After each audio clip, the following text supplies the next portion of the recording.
This whole notion that the black family has always been disintegrating, that is nonsense. That his studies go up to 1925. The great bulk of black families were intact, two-parent families up through 1925, and going all the way back through the era of slavery. So it is now only within our own time that we suddenly see this inevitable tragedy which the welfare system says it's going to rush in to solve.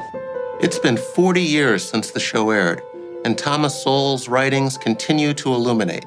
Whether the topic is race, crime, immigration, or so many other subjects, his scholarship remains as relevant as ever. Racists may prefer one race to another, but they prefer themselves to everybody else. Thomas Sowell is a trained economist. He's a sociologist who has written books about virtually every culture that's ever existed. He is a photographer.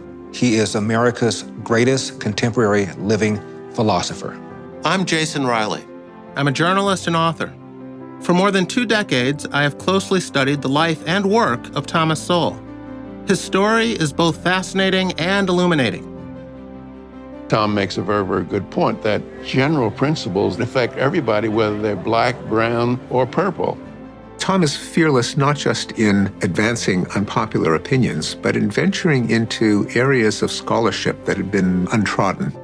Tom Sowell is known for his views on economics, history, race, and politics. But I've also discovered some lesser-known aspects of his life. His research and his writings about late-talking children, and the fact that he is a highly regarded world-traveling photographer. Over the next hour, we'll examine the life and career of Dr. Thomas Sowell, how he rose from humble beginnings to attend and teach at some of the nation's leading institutions, and became one of our foremost social commentators. You were a Marxist at one time in your life. What was your wake-up to what was wrong with that line of thinking? Facts. You're about to meet one of the greatest minds of the past half-century.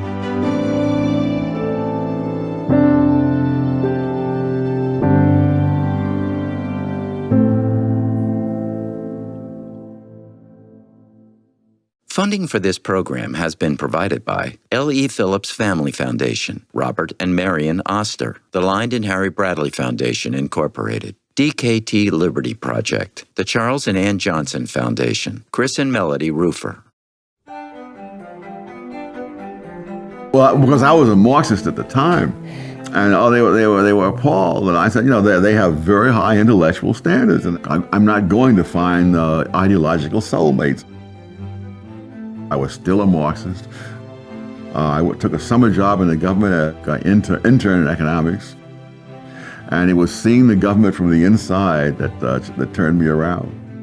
The vision of the left, and I think many conservatives underestimate this, is really a more attractive vision in itself. The only reason for not believing in it is that it doesn't work. But you don't see that at the outset. If all you're looking at is just a theory. If the world were the way the left conceives it to be, it would be a better world than the way the right conceives it to be. It just happens that the world is not that way. For me, Thomas Sowell is that rarest of species, an honest intellectual. He spent a career putting truth above popularity. He's explored the answers to questions others were afraid to even ask.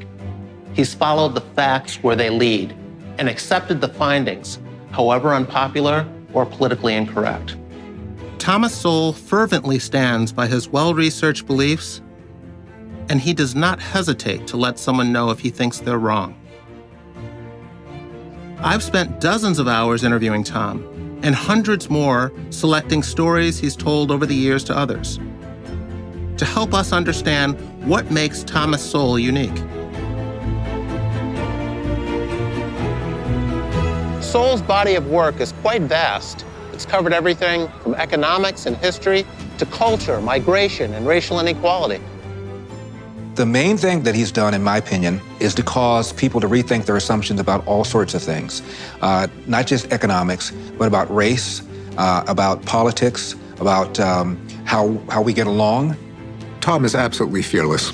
I mean, he's forceful in his opinions. He will not compromise any of his opinions for the sake of social politeness.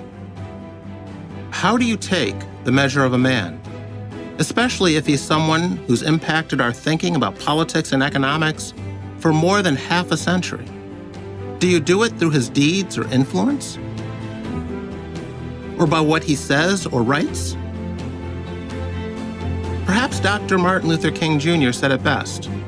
The ultimate measure of a man is not where he stands in moments of comfort and convenience, but where he stands at times of challenge and controversy. The media, the television and the print media, they've wised up. You can't argue with Tom, so you might as well hide what he's doing. And that's what they're doing. They're just ignoring what he's written because there's no way that they can argue with Tom Sowell. What distinguishes Thomas Sowell's scholarship? First, intellectual honesty, asking the right questions, gathering the relevant data, and following the facts to their logical conclusion, even if that conclusion turns out to be unpopular. Second, the importance of incentives and the reality of trade-offs in addressing our social problems. Third, the belief that a group's upward mobility derives primarily from its development of human capital. And finally, Sowell has an abiding respect for social processes and existing institutions and the role they play in decision-making. So where did Tom Sowell's ideas come from? What formed the foundation of a man who would go on to become one of the country's foremost public intellectuals? That story began 600 miles to the south of Midtown Manhattan, more than 8 decades ago.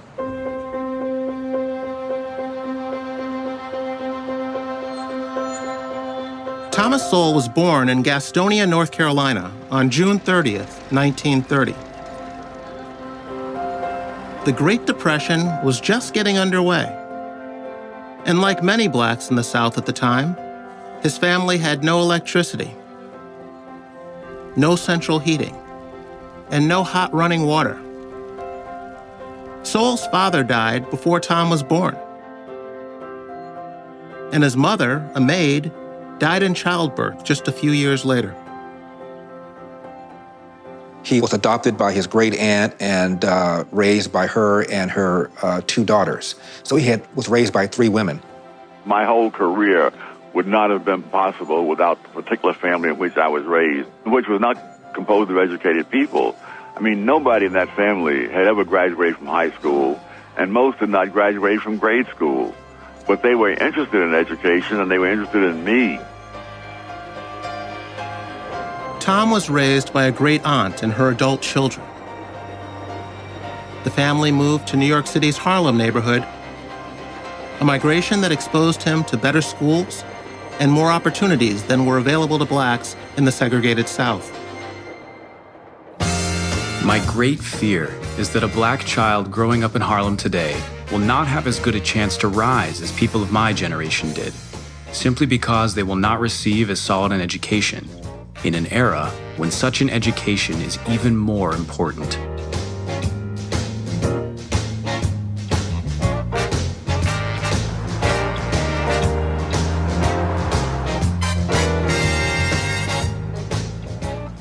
When Thomas Sowell was 8 years old, his family moved from North Carolina to New York City and settled here at 720 St. Nicholas Avenue in the neighborhood of Harlem. The building looks pretty much the same as it did more than 80 years ago when the Sowells moved in.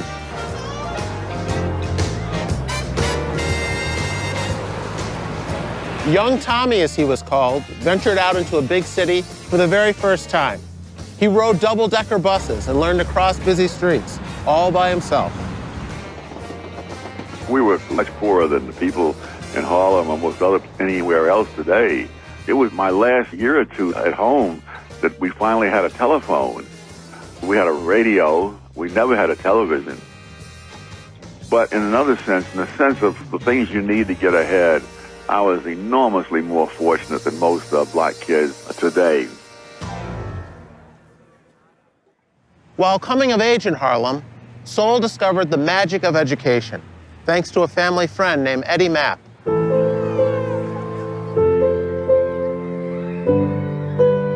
In Harlem, there was a kid named Eddie that members of the family had run into before I ever arrived from North Carolina. He came from a highly educated family, and they immediately saw the implications if they could get him to mentor me.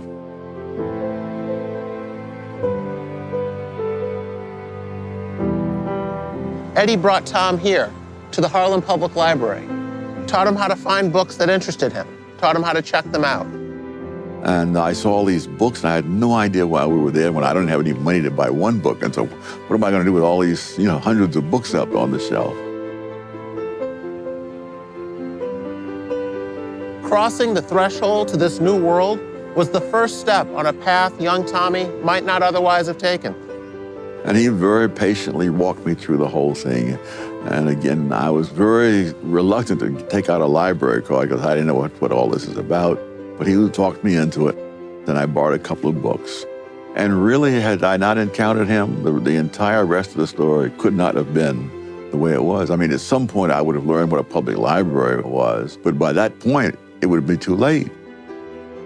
When you start getting in the habit of reading when you're 8 years old, that's a different ballgame than if you have to wait till you're a teenager and it's too late now. Thanks to that same friend Eddie, a young Tom Sowell was pointed in the right direction regarding his schooling. The grade school he attended in Harlem was a good one. But when it came time for junior high school, the one in Tom's neighborhood was not so great. When I finished elementary school and they assigned me to a junior high school in a very bad neighborhood, he told me that you can get transferred. And I got transferred to a much better school. Had I gone to that other school, again, the story would have been entirely different. He would become a firm believer in allowing parents to choose the best school possible for their children, whether it be private schools, religious schools, or even the option that sparks intense debate among lawmakers and educators today, charter schools.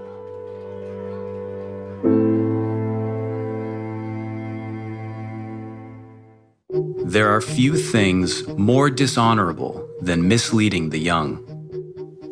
The abysmal quality of education available in the ghettos today is one that I really don't think the worst possible private school could match. 40 years ago, I received a far better education in Harlem than the people who are living in Harlem today have available to them. It's 8 a.m. at the Success Academy School in Harlem, New York. This is a charter school, an example of educational choice for people trying to better themselves despite the circumstances they were born into. For Tom, this is education done right. Professor Sowell has been a leader in supporting all forms of school choice, and I very fundamentally agree that we need more choices, not fewer. I think we particularly need that for our most vulnerable populations. Back in 1978, when there was a push for a voucher scheme, the New Republic objected. In their words, the least educated, the least ambitious, and the least aware would be left in the public schools. Professor Sowell grew up in Harlem. I grew up in Harlem. And the schools there have been a disaster for half a century. And so you have generations of kids who have not gotten the education that they deserve and are entitled to. Charter schools are public, tuition-free schools that are open to all students and able to operate independently from the traditional school district. They are given the autonomy to design a curriculum tailored to the needs of their students.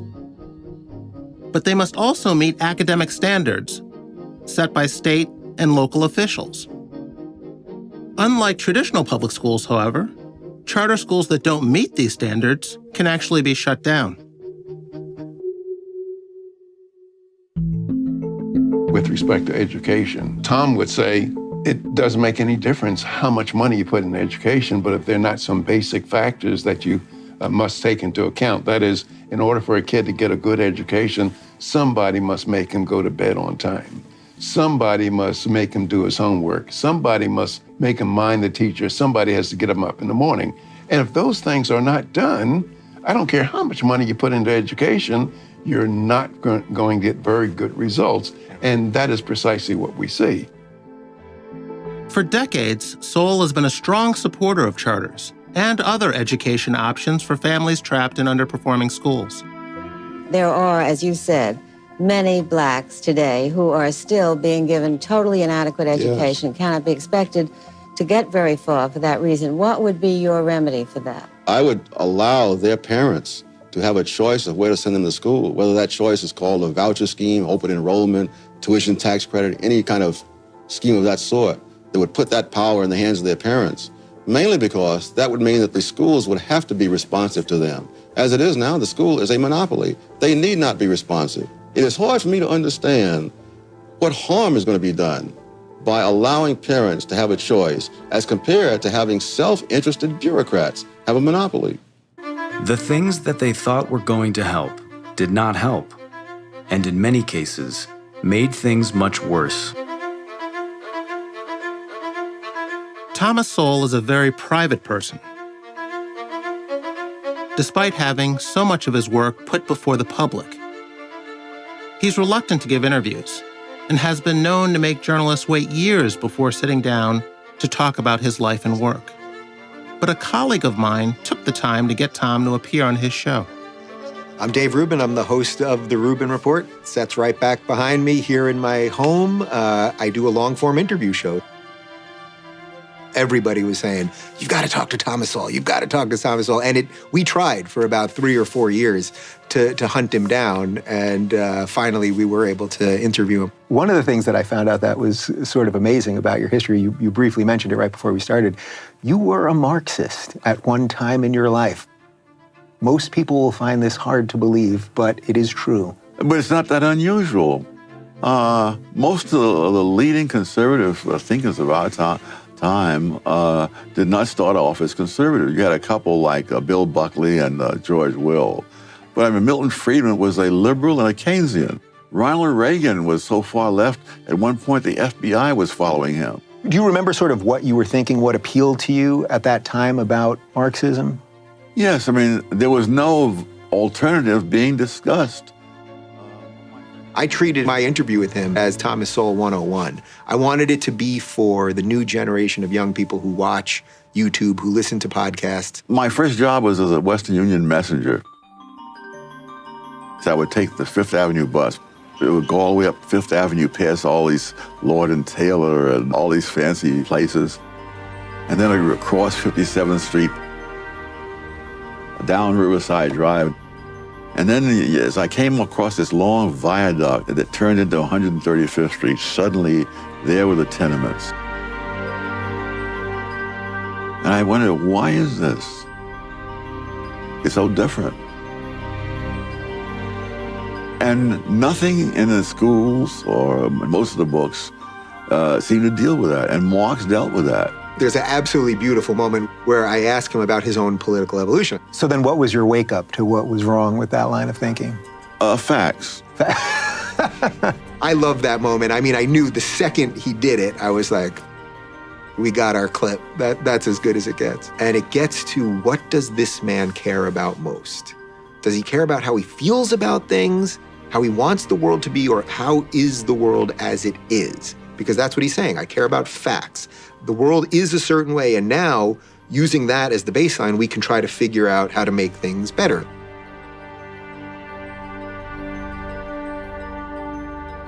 Drafted in 1951, Tom joined the Marines, where he taught pistol shooting and took photographs.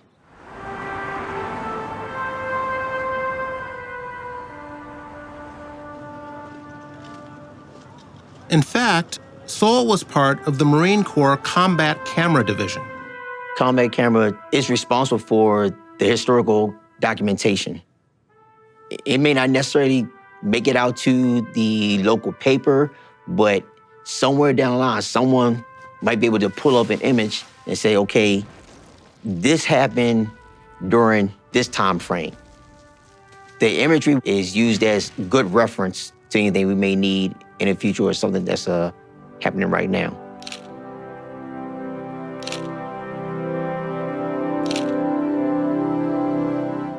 Although Thomas Sowell left the Marines long ago, his legacy lives on today with some members of the Combat Camera Corps, who as young men discovered Sowell's work.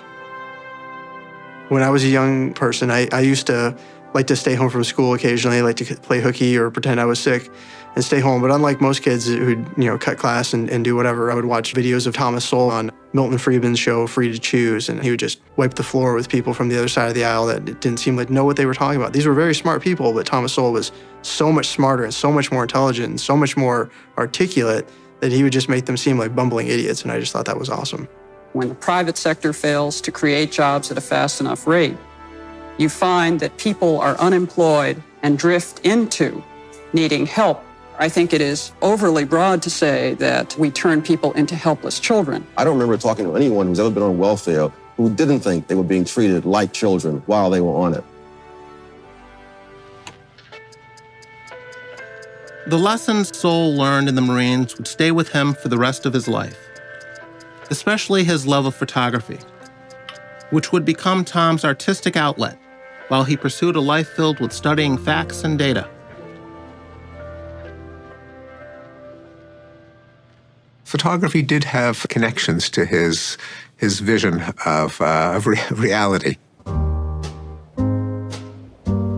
Tom once commented to me that to be a photographer, you have to master trade-offs. All of the little adjustments that you fiddle with in the camera never involve making everything better or everything worse. It's a matter of trading one thing off to another. If you close down the diaphragm, then you get lots and lots of stuff in focus near to far. On the other hand, you're cutting down the amount of light. And a theme in Tom's work on society is that all policies involve trade-offs. And Tom often loses patience at people with sweeping visions. Here's how we can improve society. Here's a solution to a problem. And Tom points out in his political writings, there are no solutions, there are only trade-offs. Just like photography.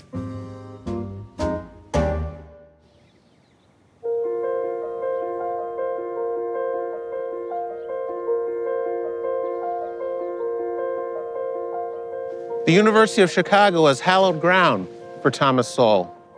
Here's where some of the most influential economic philosophies of modern times were formed. It's called the Chicago School of Economics. And it's where Tom would be mentored by intellectual giants like George Stigler and Milton Friedman, both of whom would go on to win the Nobel Prize in economics. I was a graduate student here from 1960 to 64. The thing I learned as a graduate student was economics is straightforward and simple when you grasp its underlying logic. And secondly, that logic can be applied seriously to understand many different things about the world. Chicago, if it was true because you could prove it was true. It was true because you had the evidence, you had the logic, and so forth. They explored the specific ways in which the market does and doesn't work. The idea, that people are rational on the whole, and that if you allow those people to operate in the marketplace, you'll generally get better results.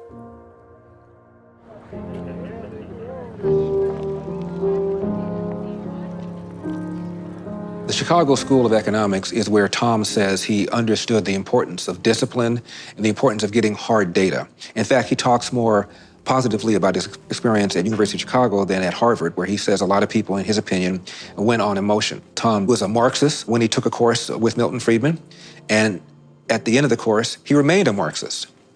But what he appreciated was that at University of Chicago, economics was a full contact sport where you had to defend your position rigorously, otherwise you got wasted. And so at least Tom Sowell said he came out understanding the importance of hard data. I was still a Marxist after taking Milton Friedman's course. But one summer in the government was enough to let me say, this government is really not the answer. I mean, that is... Milton Friedman didn't cure you, but the federal government did. The federal government did. So never say the federal government doesn't do anything. My first professional job, I was a summer intern at the U.S. Department of Labor. One of my biggest concerns was about minimum wages. At first, I thought, well, this is good because all these people are poor and they'll get a little higher income, and so that'll be helpful. And then as I studied economics, I began to see, well, there's a downside. They may lose their jobs completely, so that is that. When I was at the Labor Department, I tried to talk about that to them, and eventually I came up with some test of it. And when I came up with how we might test this, I was waiting to hear congratulations, you see, that I had this. And I could see these people were stunned. They said, oh, this idiot has stumbled on something that will ruin us all. And I realized the U.S. Department of Labor had its own agenda and interests. And that did not necessarily mean that whether poor people lost their jobs for minimum wages or got higher pay was their highest priority. Tom Sowell looked at the data, and the data found that minimum wage hikes cause people who are unskilled to lose jobs. He found out that people in the government didn't give a rip whether or not it worked or didn't work. They were simply implementing the policy. And that's what shocked him and caused him to begin to rethink lots of his assumptions. So it wasn't academia that caused him to become more conservative. It was real life working for the government. I was now beginning to understand things I hadn't understood before. Tom, as I said, got his PhD here in 1968. He actually taught in the years leading up to that at Cornell, which feeds back also to this just tumultuous times in the 1960s in the country. Huge demonstrations at Cornell actually shut down the university for some time. In 1965, Thomas Sowell took a teaching position at Cornell. Like many other colleges, it became a focal point for anti-war and anti-discrimination protests and demonstrations. When armed black students took over a building on campus, Sowell had little sympathy for school administrators. Blacks had been recruited to Cornell under lower standards to diversify the student body. And Sowell observed that many of these same students were now causing trouble and feeding racial divisions. For Sowell, it was an example of the unintended consequences of affirmative action. Tom's tenure at Cornell had a very profound impact on him, particularly surrounding the campus protests. I think it left a very, very bitter taste in his mouth. Yes, I think it did. He discovered that many black students at Cornell, their SAT scores were above the average, but they are having problems at Cornell. And that's when he first came up with the idea of people being mismatched. That is, black students who would do very well at other schools, but were recruited in the name of affirmative action to schools where they were in over their heads. The average black student at MIT is in the bottom 10% of MIT students in math, but he is in the top 90% of all American students in math. Something like 1/4 of all the black students going to MIT do not graduate. You're talking about a pool of people whom you are artificially turning into failures by mismatching them with the school. Tom had moved to UCLA to escape the turmoil at Cornell and then jumped into the turmoil at UCLA. I was sitting in my office at UCLA one day when the Black Student Association delegation marched into his office. I heard all of this. And one of them said, well, how you doing, brother? Tom, just a minute. I am not your brother. I am Mr. Sowell, and you will address me that way. Boy, was that a shock to those folks. Here was their natural ally laying down the law. You're going to treat me the way I'm going to treat you, as another human being face to face. And if you don't like that, you can leave. I first met Tom in 1969 when I was a student at UCLA. I just walked in his office one day and I said that I understand that you and I have similar ideas on matters of economics. And we started talking from there. You and Sowell used to joke about how few black conservatives there were in the country back in the 70s and 80s. Has much changed since then? And what was it like back then? There were relatively few blacks that we knew of that were kind of free market, limited government. It was Bill Buckley who made the suggestion that the EPA does not allow Tom Sowell and I to fly on one plane together because we're endangered species. Tom's done something in his career that one of his mentors, Milton Friedman, felt was important to do also, and that is share his knowledge of economics with non-economists, with non-intellectuals. The true test of whether someone understands a subject, the true test comes when he can explain it to someone who does not know a darn thing about it.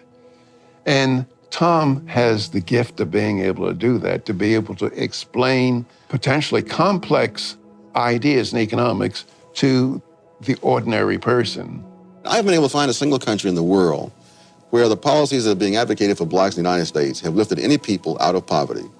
I've seen many examples around the world of people who began in poverty and ended in affluence. Not one of them has followed any pattern at all like what is being advocated for blacks in the United States. Many groups have remained in poverty for a very long time, trying to follow those patterns. At one time, black Americans did not have the constitutional guarantees as everybody else. Now we do. But because the civil rights struggle is over and won, and we're not facing the kind of gross racial discrimination of the past, does not mean that they're not major problems. I'm very sure that Tom would say that the 75% rate of illegitimacy among blacks is a devastating problem, but it's not a racial problem. It's not a legacy of slavery. The crime that I believe Tom would say as well, that the crime we see in many black communities is a devastating problem, but it has nothing to do with racial discrimination. If you have always believed that everyone should play by the same rules and be judged by the same standards, that would have gotten you labeled a radical 50 years ago, a liberal 25 years ago, and a racist today. Thomas Sowell may be an intellectual, but it would be a mistake to believe that only academics and economists believe in what Tom has to say. I never hurt, never damaged. I am most certainly handed single. In a small recording studio just outside of downtown Dallas, a young rapper hones his craft. It feels good to be back in this booth. And shout out to you. You back in me, then you back in the truth. You actually knew. And I ain't have to tell you, so sit back, let it soothe the immaculate dude.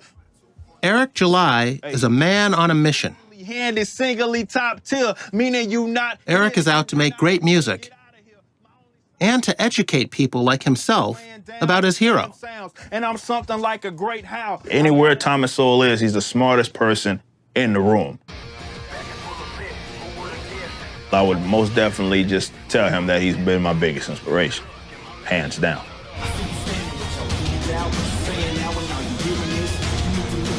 Eric fronts the rap metal band Backwards and uses his music to get a message across with politically charged lyrics, many of them inspired by Thomas Sowell. He has emerged as an influential young voice who is outspoken in his support for individual freedom and less government intervention. You see somebody like Sowell, who has been doing what he has been doing, getting out there and speaking what he has been speaking, overcoming the odds that he had to certainly overcome in his growth. And you also feel like you can conquer the world. It just goes to show from a generational standpoint how he's been able to influence somebody, like me. People probably tired of hearing me talk about it because I'm always referencing Thomas Sowell. People ask me, well, you used to be this. What happened? I'm like, well, that Enlightenment period, it had to do with Thomas Sowell. Most people have not recognized the fact that if you go back into the 20s, you find that married couple families were much more prevalent among blacks then than today. As late as 1930, blacks had lower unemployment rates than whites. So all these things that we complain about and attribute to the era of slavery, those things should have been worse in the past than in the present. But in fact, they're worse in the present than in the past. And I think if you want to look for a turning point, it would be since the 1960s. And what happened in the 1960s? You began to have not only the welfare state, you began to have the mindset that goes with the welfare state, so that there was no stigma any longer attached, for example, to being on relief or welfare. Those topics of welfareism and how they have affected black communities and black families, it's tough. It's a hard pill to swallow. Just how welfareism does incentivize people to fail. It's the state saying that so as long as you fail, you'll get this money.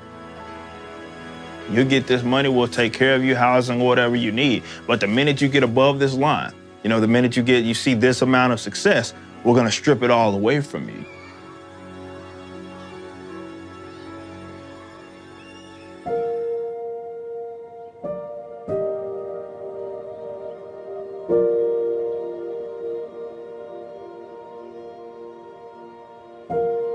In 1980, Thomas Sowell came here, the Hoover Institution at Stanford University. Upon accepting the offer, his teaching days were over. Thousands of students would miss out on having Professor Sowell as a teacher, but millions of intellectually curious readers would benefit from Thomas Sowell's work here. I don't think Tom Sowell ever really liked being a teacher. I don't think he ever liked standing in front of people and being a professor. When Hoover offered him the opportunity to basically pay him to be Tom Sowell, he took it. And he can write what he wants to write, when he wants to write, as much or as little, but he's always been very, very productive. And I think the independence and the freedom is what he liked. So you're good friends with Thomas Sowell, have been for a while. How would you describe Tom to someone who's never met him before? I'd say Tom is an empiricist, and by that I mean Tom looks at evidence, and then he makes a diagnosis, and then he offers a therapy for the perceived problem, and then he offers a prognosis. And he's not interested as much, or if at all, on how people interpret that or what are the ramifications in contemporary political terms of his argument. You point out that depending on where you come from in a foreign country also makes a considerable difference because you carry your ethos on your back, don't you? Yes, that if you look at the Chinese who came to the United States, let's say before World War II, a very large percentage of those came from one district in one province in southern China.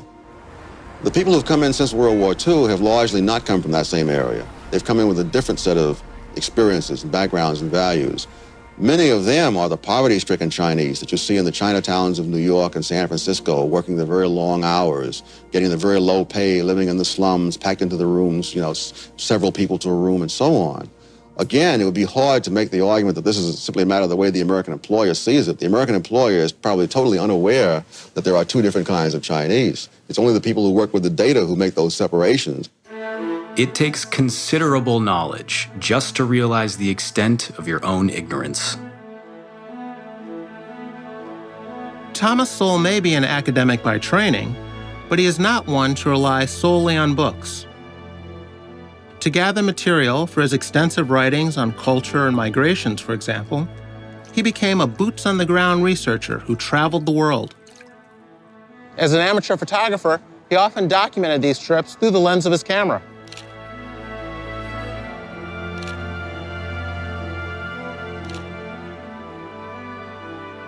His purpose was to try and understand the role of cultural differences, both within nations and between them. And not only today, but throughout history.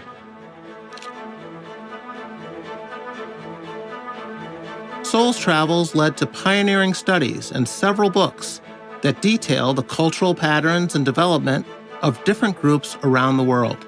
He went around the world and analyzed virtually every culture, present and past, to find out their strengths and weaknesses, why some survived, why some perished. One of Tom's discoveries was that much about the fate of different human civilizations and cultures can be explained ultimately by their geography. Too often, the influence of geography on wealth is thought of narrowly in terms of natural resources that translate directly into wealth, such as oil in the Middle East or gold in South Africa. But important as such differences are, geography influences even more profound cultural differences among the peoples themselves. Why did Europe conquer Africa instead of vice versa?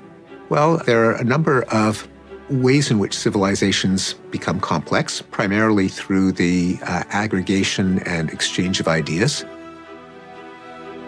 sophisticated cultures are ones that sit in the middle of a catchment area where innovations from other cultures can be aggregated in kind of greatest hits collections.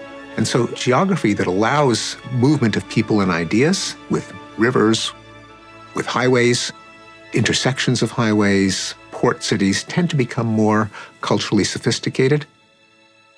A lot of his research, as you mentioned, has focused on why some groups excel and others do not. That curiosity is not necessarily appreciated by a lot of people who seem to approach it from the standpoint that if a culture isn't rising, it's someone else's fault. Yes. Someone else is keeping them down.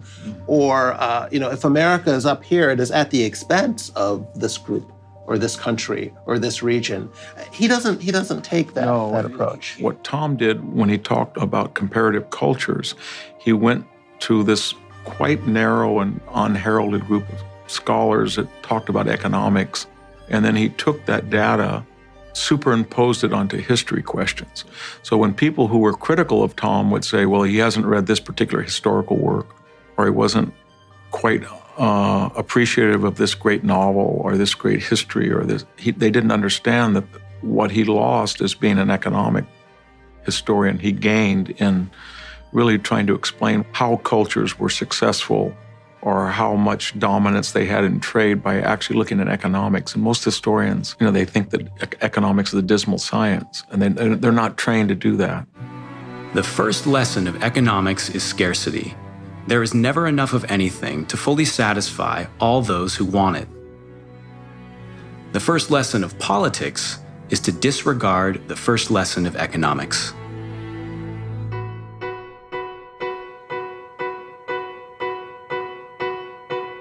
I wanted to explore how Sowell's concepts on free markets have influenced business leaders today.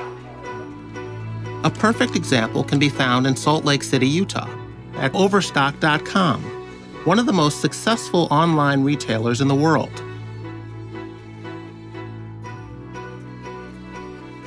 Aaron Hunsaker, an Overstock employee, has been heavily influenced by Thomas Sowell's ideas. He credits much of its success to the free market economic principles championed by Thomas Sowell. I discovered Thomas Sowell, like every good thinker discovers things in the modern day, on YouTube. I was watching a Milton Friedman video and I see Thomas Sowell speaking with Milton Friedman. And I was like, wow, this guy is really, really smart. And he gave a real rigorous, as rigorous as you could be on TV, but a real rigorous answer to a question. I really appreciated that. And I just kind of went down the YouTube wormhole with Thomas Sowell. And then I saw that he'd written 10 or 1,000 books or something like that. He has tons of books. And I just started to explore him. And the more I explored Thomas Sowell, he talked a lot about incentives in institutions, government institutions.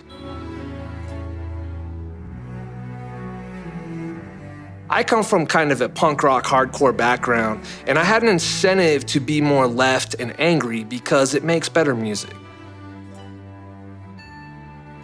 You don't hear a whole lot of music about, oh, well, if I work really hard and we base it off meritocracy, things will be great. But upon kind of digging into Thomas Sowell's thought process,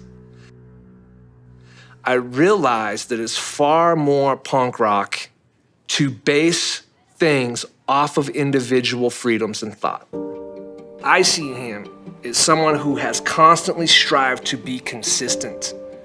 And to those that want to be consistent, you have to study geography, you have to study history, you have to study political philosophy, you have to study journalism, you have to study all of these subjects as a whole and see how you can put together a view that makes them consistent with each other. That's why I think Thomas Sowell is so well-versed and such a Renaissance man.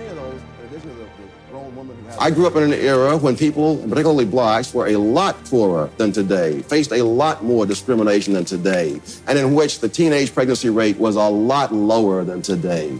I don't believe there is a predestined amount of teenage pregnancy, a predestined amount of husband desertion. Gutman has done a study of the black family showing that this whole notion that the black family has always been disintegrating, that is nonsense. Some things are believed because they are demonstrably true, but many other things are believed simply because they have been asserted repeatedly. In the 1990s, Sowell took up a new area of research, the phenomenon of late-talking children. For Tom, it was personal. I met Tom Sowell through language. I am a cognitive scientist. I study language. I wrote a book on language. And I got a letter out of the blue from Professor Sowell. His son was a late talker, but contrary to some of the diagnoses that he got from so-called experts, he didn't believe that his son was retarded or autistic, just that his language was late in developing. He just did not talk. This meshed with my own understanding of the relationship between language and thought, namely, they're not the same thing. So I wrote to Tom saying, your intuition about your son is consistent with my understanding. Tom Sowell sought out answers. Eventually, his son, John, not only began to speak, but to excel. Sowell wrote about this remarkable journey in his landmark book, Late Talking Children. Tom discovered that there was a syndrome that many famous scientists, engineers, mathematicians would also have acute spatial ability and numerical ability, but were late in developing the ability to speak. One of those impacted was Los Angeles-based writer Jennifer Van Laar, whose own young son, Sam, wasn't talking at all. When Sam was about 18 months old, he wasn't really talking. He just babbling, no word that we could make out to be an English word.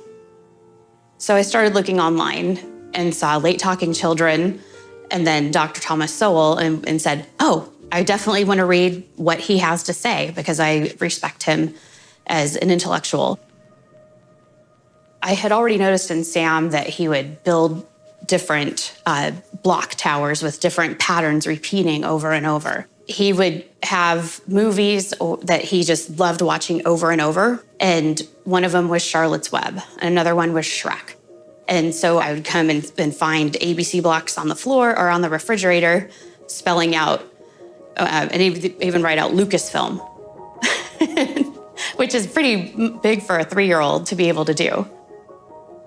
So the fact that Sowell's book talked about bright children, I thought, I don't think he's dumb. Let's look into this. So I went to go see Dr. Camarada to get an evaluation. And they gave us a full plan of what we could do to help him to be able to acquire language and be successful in school. When Sam started piano and he had been so advanced in that first year, at the end of the year, they had a recital, and he still wasn't talking in more than one sentence, maybe two, but he got up and he introduced his piece, and it was Twinkle, Twinkle, Little Star. It made me cry. I sent the video of that to the Camaradas and said how proud I was of him and thanked them for the help they had given us, and they asked if they could send it to Dr. Sowell. Said, go ahead. And then they emailed back and said that Sowell had really loved watching the video of Sam.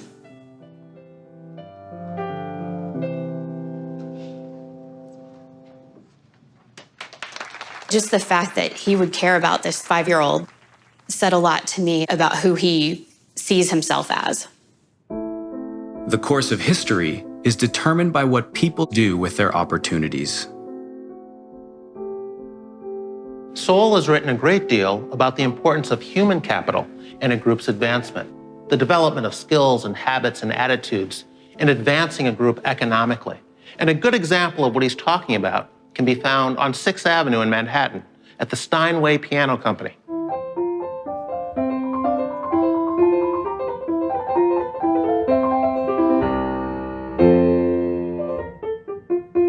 President and CEO Ron Losby explains how the history of Steinway aligns with Thomas Sowell's theories. We still follow the tenet that Heinrich Engelhard Steinweg started the company with, and that is to build the best piano possible. They were living in Ziesen in the Harz Mountain area of northern Germany. At that time, there was a lot of political upheaval in Germany, and they had the guild system. I think you would call it the apprentice system today, and it had really strict rules. And Heinrich was just so full of ideas on how to build the best piano that he possibly could that he was impatient, and he didn't want to wait until he had graduated from this system. On his own, Heinrich created a few pianos. And while they were favorably received, the economic restrictions in Germany at the time made him realize that if he was to succeed, he would have to take his skills elsewhere. It gave him the impetus to come to the New World, New York City, where there was less restriction, there was less, regulation.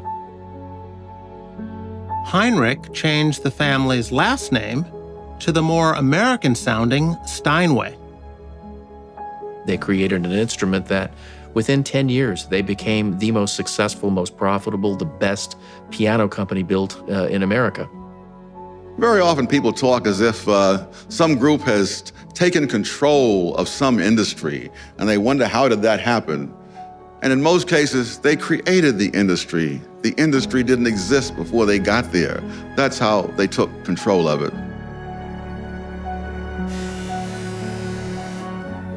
Heinrich's decision to relocate to America is a good example of one of Thomas Sowell's core beliefs: that individuals carry with them their skills, no matter where they go, and can succeed if permitted to do so without cumbersome government regulations. It's amazing how much panic one honest man can spread among a multitude of hypocrites. Listen to this list. The Thomas Sowell Reader, 2011. Intellectuals and Race, 2013. A new edition of your classic work, Basic Economics, in 2014. Wealth, Poverty, and Politics, 2015. And now, 2018, Discrimination and Disparities. And do you know what I just did? I just listed the books you've published since turning 80.